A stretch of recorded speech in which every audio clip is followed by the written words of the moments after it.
The Butterfly Garden at Gleason Park is a beautiful and peaceful spot located in Indian Harbor Beach, Florida. Many of the plants are labeled as to their type and application. The garden is designed to attract and support butterflies and other pollinators, making it a great place for nature enthusiasts, photographers, and anyone looking to connect with nature. Now sit back and enjoy a little of what Mother Nature has to offer.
A big thank you goes out to the Indian Harbor Beach Garden Club for their support.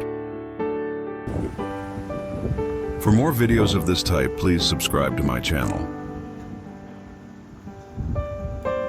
MrBalerdash.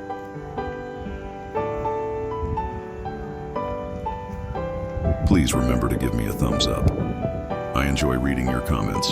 Have a great day.